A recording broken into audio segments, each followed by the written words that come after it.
My name is Keith Priddy, and I'm the President and CEO at Northwood University. And it's my privilege to welcome you to this first Economics in Action program that is presented by MCTV, Northwood University, and the Robert and Janice McNair Center for the Advancement of Free Enterprise and Entrepreneurship. Northwood University has been blessed to have the philanthropic support of Mr. and Mrs. McNair, and it is through their efforts that our center was created. This center will, beginning today, bring you each and every month new economic information on economics in action and kind of the economic update that Dr. Nash has been so wonderfully producing for the media over the last decade. You'll also hear from some of our students and faculty and staff and entrepreneurs in this region and from around our country. So sit back and enjoy the program. We're glad you could join us. Ladies and gentlemen, welcome to Northwood University's McNair Center for the Advancement of Free Enterprise and Entrepreneurship's Economics in Action television show, produced in conjunction with Midland Community Television. I'm Mackenzie Castle, Director of Public Relations at Northwood University and the McNair Center. I'm joined today by Dr. Timothy Nash, Senior Vice President and Director of the McNair Center, and Northwood student junior economics major Josh Weckesser, who's also a McNair student scholar. Northwood's McNair Center is a world-class research center dedicated to the elevation and knowledge of the workings of free market economies and the cultivation of entrepreneurs. Each month, the McNair Center produces the Monthly Economic Outlook, which takes a look at the economic factors influencing the United States economy today. You can find the Monthly Economic Outlook at www.mcnair.northwood.edu or see it published in the Midland Daily News. So let's jump right in today. Tim, how generally is the U.S. economy doing? You know, I'll have to tell you, Mackenzie, if you remember, we started the program last month with a quote from Warren Buffett, the probably the most successful institutional investor in the history of mankind, second wealthiest person in the world, in which he was praising the U.S. economy, saying that we had a lot of forward mobility. This month, our opening quote comes from Jay Powell, who is the chairman of the U.S. Federal Reserve, and he is the world's central banker in many ways. In testifying earlier this week to the Senate Banking Committee, he said that he thought that the U.S. economy was booming and set to do quite well, at least for the next year. So in general terms, the U.S. economy is doing quite well. Our three concerns continue to be the U.S. national debt. They continue to be trade policy. We're not a fan of our less than free trade policy in Washington. And certainly we have some concerns that we'll speak about a little bit later in the program regarding sustaining U.S. GDP growth at 3% or higher. Until 2009, average U.S. GDP from the end of World War II until 2009 was about 3.25% growth. We've been much below that over the last 10 years, and we're hoping that the current administration has the right magical formula to make things happen. If you look at the first quarter of 2018, U.S. GDP has been revised down from 2.2% growth to from 2.3% down to 2.2%. The thing that's important is the previous 8 years we averaged 1.9%. So it's moving in the right direction. We were 2.7% at the end of 2017. So U.S. GDP growth, we hope, is primed for a major movement upward in the second half of 2018. Interestingly enough, the Federal Reserve Bank of Atlanta, which does a lot of forecasting, is saying that U.S. GDP growth is going to be somewhere between 3.9 and 4.5% for the second quarter. So that's clearly a very strong indicator. If you look at unemployment, our unemployment rate is at 4%. That is has been, with the exception of the last couple of months, the lowest in modern recorded history. So the unemployment rate is at full employment. We have more jobs that are available to workers than we have workers ready to fill those jobs. So, the U.S. economy in that regard is in a very strong position. And I think one of the things that is most important for our viewers to look at is we're in the 93rd consecutive month of creating new jobs. And that is by far and away an all-time record high. It is the largest monthly streak in U.S. recorded history. And in many cases, experts are trying to find out, is there another country that's had that kind of job growth to date? So, we'll see if there have been better performances over longer periods of time outside of the United States. June was very impressive. We had 213,000 new jobs created. We were expecting 195,000. So, the U.S. economy, Mackenzie's doing really well in those types of categories. So this month's outlook looks at the month of June and early July. What are some of the key indicators telling us about the economy right now? Well, if you look at, for example, oil and gasoline prices, they're up. And in some ways you can say that's bad. But it's a good sign in the sense that consumers are willing to pay for it. So the demand is in the economy with it growing. Oil prices are up 22%. This year, they closed the month of June at $75 a barrel. Gasoline's at $2.85 a gallon. It was $2.24 this time last year. So on the one hand, that's not great for consumers. On the other hand, it's very good for oil producers and certainly oil retailers. You're starting to see some things happening as it relates to home mortgage and home mortgage interest rates. Looking at the last 30-year mortgage record low, the best we can tell, it was in November of 2012, in which the 30-year mortgage was 3.31%. And that's the all-time record low, at least according to the National Mortgage Dealer Brokers Association. The all-time record high was 18.63% in October of 1981. You probably weren't even born, Mackenzie, at that time. And currently, the mortgage interest rate stands at 4.55%. And so at 4.55%, it is by historical standards low, very reasonable. But you have to remember that every time interest rates begin to move upward, it creates a situation where if consumers have to pay more for the house in terms of their monthly payments, it's going to mean that the price that homes can fetch is going to go down because consumers don't look at the price that they pay. Most of them look at what their monthly mortgage payment happens to be. We've had a couple of great years with the Dow Jones Industrial Average, but this year, so far in 2018, the stock market is down almost 2%. So there are many positive signs in the economy, but one of them right now is not the stock market. As we mentioned before, one of our major concerns continues to be the U.S. national debt. The U.S. national debt is over $21 trillion. It's over $200,000 if you were going to pay it off per U.S. household. And if you look at the national debt, unfortunately, there are a lot of things that President Trump is doing that are very positive. The national debt is not one of them. So far in his administration, the national debt has gone up $1.2 trillion, and that's a lot of money, and he's not quite outpacing President Obama's $10 trillion over 8 years, but there are many people that think we could get to that point. As you and I have talked, and some of our colleagues at the McNair Center have discussed, there's a great debate going on within the investment community and within the Federal Reserve. Right now, we started the program with Jay Powell stating that he thinks the economy is in very, very good shape. People like Larry Kudlow are looking at the U.S. economy doing well for the next 3 or 4 years. And yet there are others, including the president of the Minnesota Federal Reserve Bank, who's not on the open market committee this year, but he's very worried about our interest rate policy.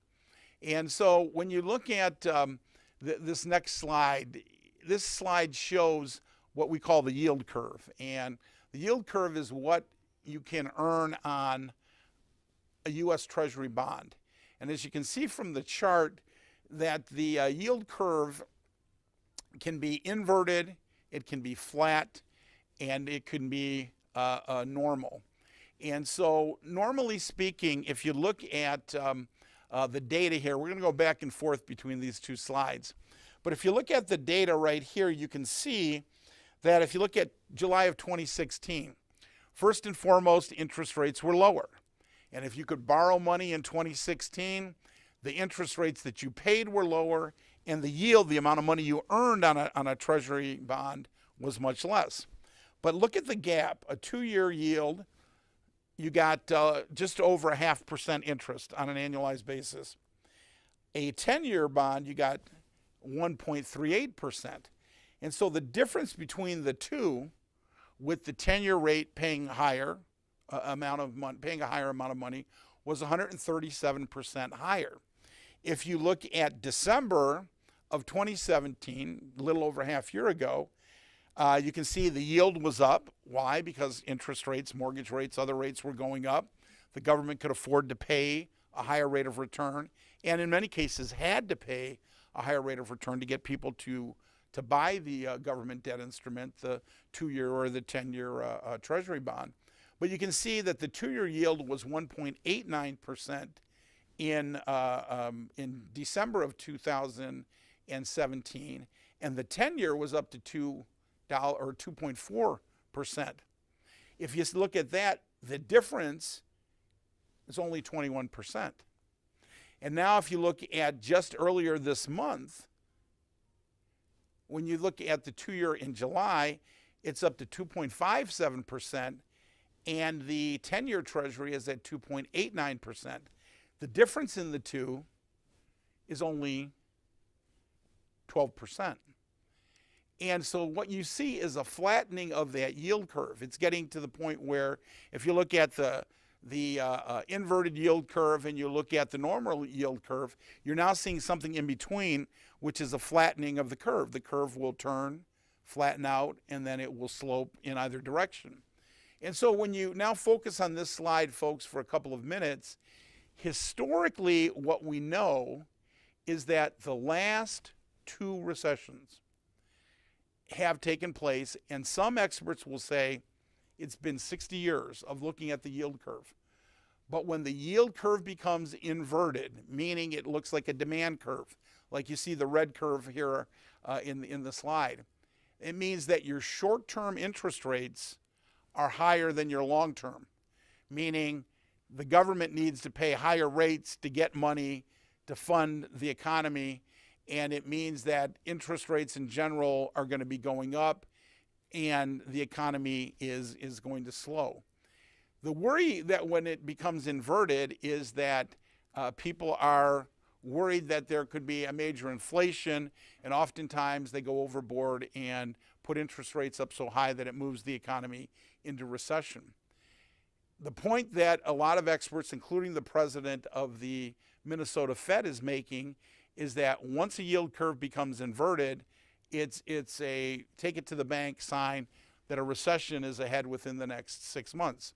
So you have one of the president's chief economic advisors, Larry Kudlow, very famous analyst on Wall Street, CNBC, saying no, he doesn't see this happening. You see Warren Buffett, one of the great investors of all time, saying the economy looks really strong.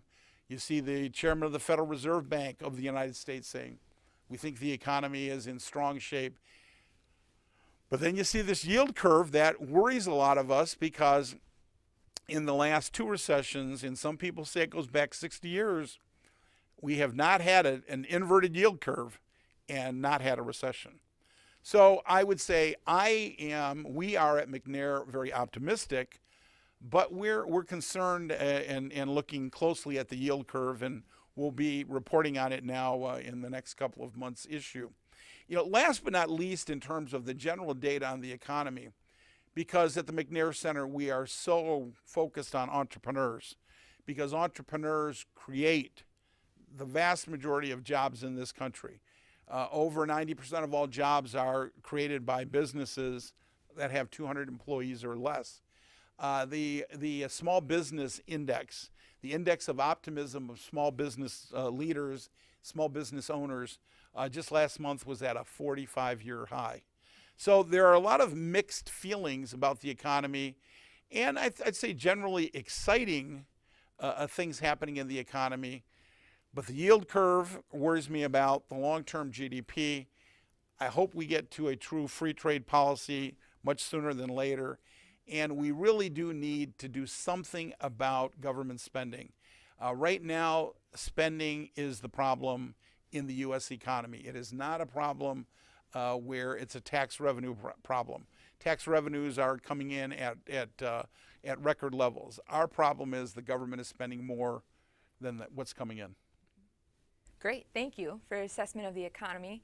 We're going to move it over to Josh now. Josh, can you tell us who our monthly entrepreneur is in the vein of the entrepreneurs and what makes him or her successful? Yeah, Mackenzie, I'm pleased to announce that this month's Entrepreneur of the Month is Bernie Marcus. And Bernie, he was the CEO, the founder, one of the founders and CEO of the Home Depot.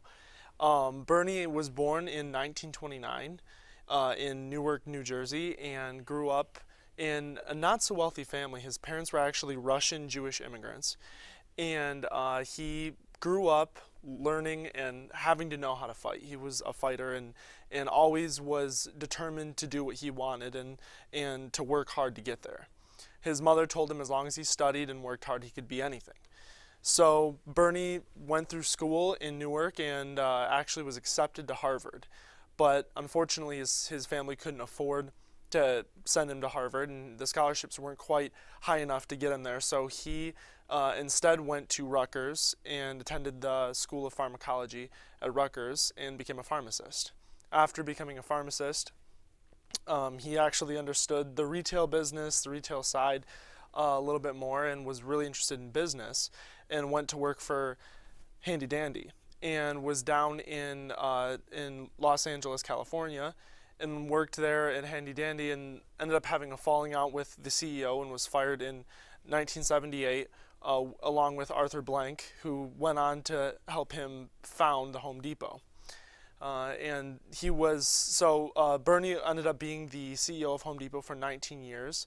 He believed in job creation. He believed that entrepreneurs could create jobs for other people, could make people's lives even better and more enriched by giving them jobs. And so after retiring from the Home Depot, he went on to, he ended up donating $25 million to Autism Speaks to help kids with autism and to try and find cures to autism prevention methods, and also went on to help found the Atlanta Aquarium, and then even went on to create the Job Creation Network. In the Job Creation Network, they talk about how they talk about free enterprise, job creation, and trying to limit government policies that destroy jobs and giving more liberty to business. So Bernie has furthered the message that his mom told him as a young kid, that if he works hard, he studies hard, he'll have a great life, he can be anything, and he can help others have that life as well. Wonderful.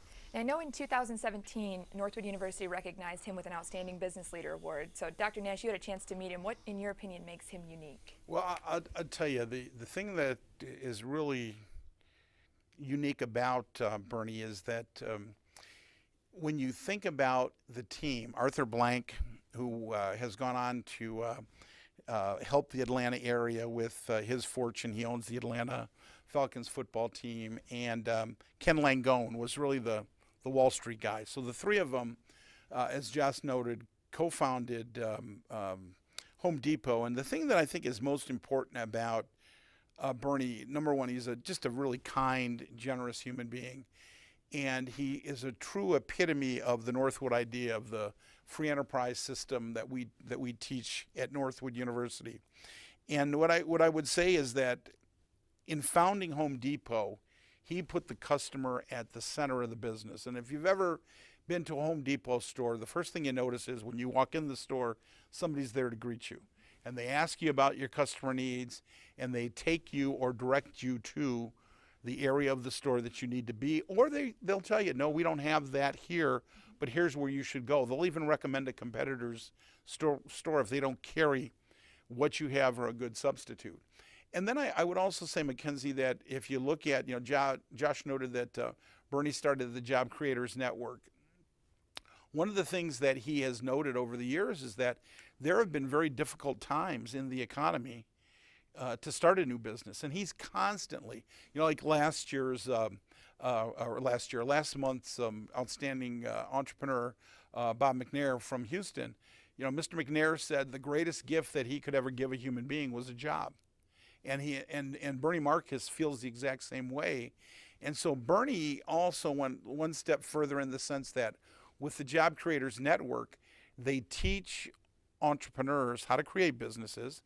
Those that have businesses, they teach them that the cornerstone of their successful business is the employee. And so they will have the employee focus on what they need to do to be the best employee, because the better your employees are, the more you effectively grow the business. And then they also teach how to lobby for the right kinds of laws at the local and state level to create more jobs and more businesses wherever you operate. And I think probably the last thing that's important for me, that in conversations with Bernie, that Mr. Marcus takes great pride in, is that his first 2,000 or 3,000 employees that started in the early days of the company are all at least millionaires, just based on the stock options that they had as employees of Home Depot. So it's a great story, and he's a great human being, and we were honored to honor him. That's incredible. Josh, as a student at Northwood and future business leader, what do you find inspiring about an entrepreneur like Bernie? I think one thing that's really inspiring about Bernie is the fact that he came from nothing. And he really didn't have an extra $1 million or a couple $100,000 to start off with. He worked hard for everything that he had.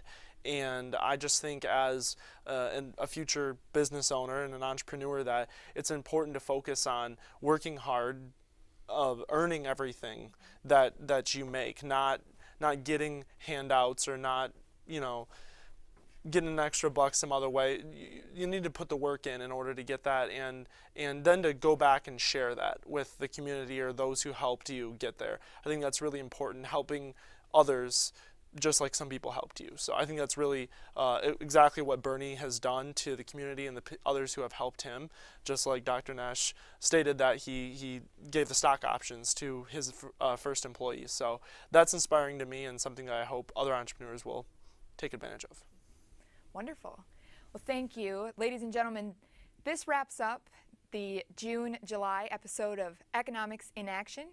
We hope that you'll join us next month for the next monthly economic outlook. And we hope that if you have any questions, you could submit them to mcnair@northwood.edu. And keep an eye out for our article for this month's outlook in the Midland Daily News. Thank you so much for joining us.